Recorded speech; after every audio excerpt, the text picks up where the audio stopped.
Hello, this is Mrs. Patterson, another one of the Algebra 1 teachers for our third digital lesson. Today we're going to talk about solving two-step equations using inverse operations. We're going to build off those two steps that we learned in previous lessons, simplifying expressions and equations, combining like terms and distribution, and we're going to look at inverse operations today too. Okay, so let's talk about what inverse operations are. When we're looking at equations, we look at operations like addition and subtraction, multiplication and division. So when we look to recognize addition, we look for a term in our equation that is a positive number by itself. Now an example of what this might look like is a variable with a plus 4. So this plus 4 is our addition that we're looking for. So that being said, if we're looking for a subtraction, it would be a negative number that is by itself.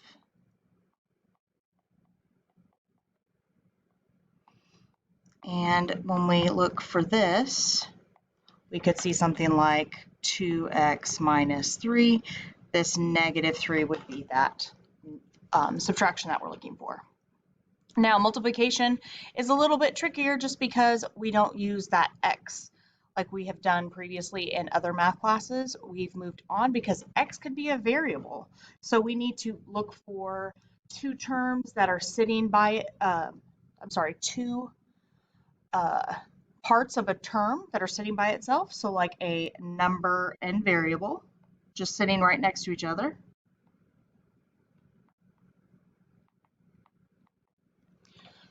That are side by side with no operation in between.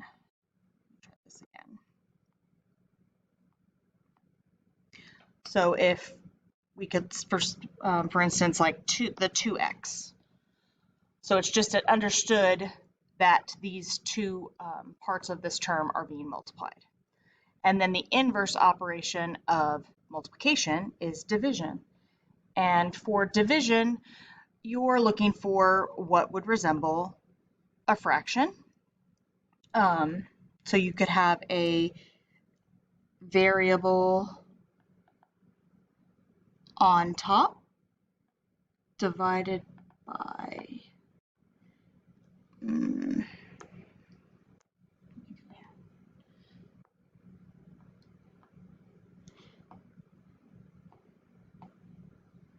so we could have something like x divided by 4 minus 1.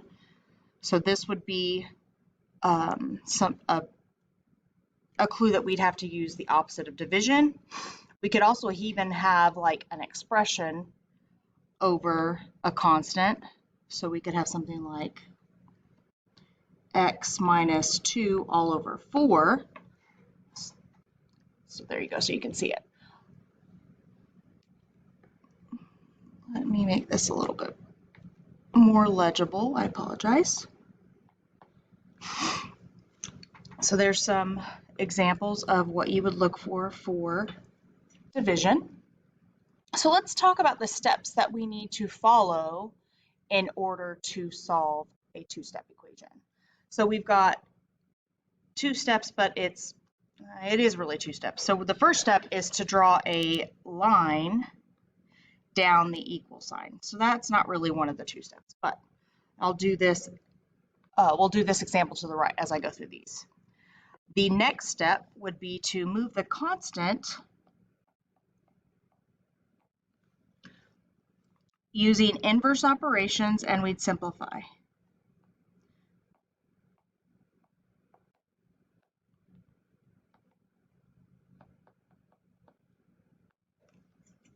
Now, looking at this, our constant in the example that I am working through on the right is plus 3. So we would use the opposite of addition, which is subtraction. And we do what we do to one side of the equation, we have to remember to do to the other side. And anytime you move any term to the other side or across the equal sign, across that like vertical line, we have to do the opposite. So that leaves us with this 2x. So I can bring 2x down because that's still on our left side. And I'm going to subtract 3 from 15, which is 12. Now, the last step, or the second step, I guess, would be to divide or multiply, because we don't always have to divide. Sometimes we have to multiply. And look at that. By the coefficient, and again, simplify it.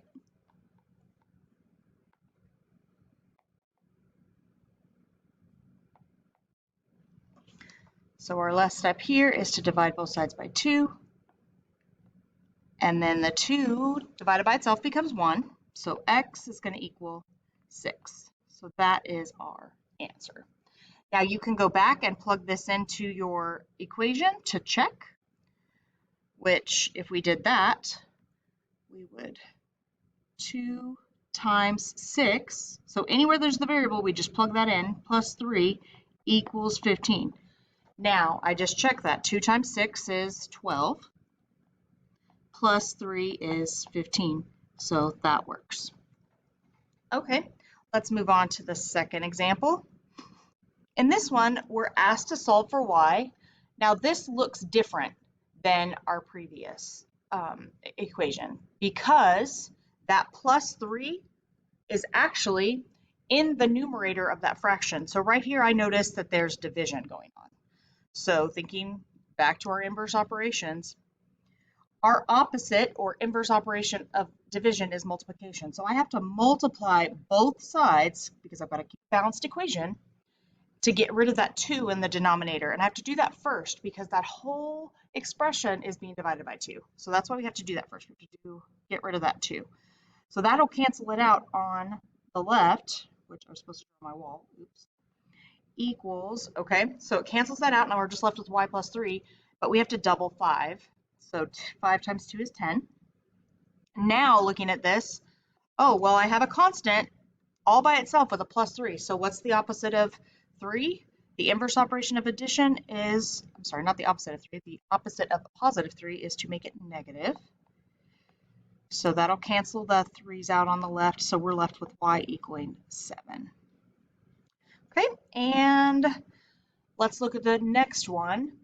The next one looks, again, we're another type of equation that we need to be able to solve, and that is where the division is happening just with the variable. So we start with our same first step as the one that the first example. So we need to get rid of that negative 5 on the left. So the opposite of a minus 5 is to add 5 to both sides. Now be careful here because we have a negative 2. So if you think about it this way, your friend owes you $2, they give you 5, you're going to have to give them $3 back. So you could think about it as 5 minus 2, or again, you can put it in your calculator as negative 2 plus 5. So then all we have left is this m divided by 3, which again, we said the opposite of division is to multiply. So I'm going to multiply both sides by 3. That'll cancel that 3 out in the denominator on the left, and I'm left with m equals 9. Now again, you could check both of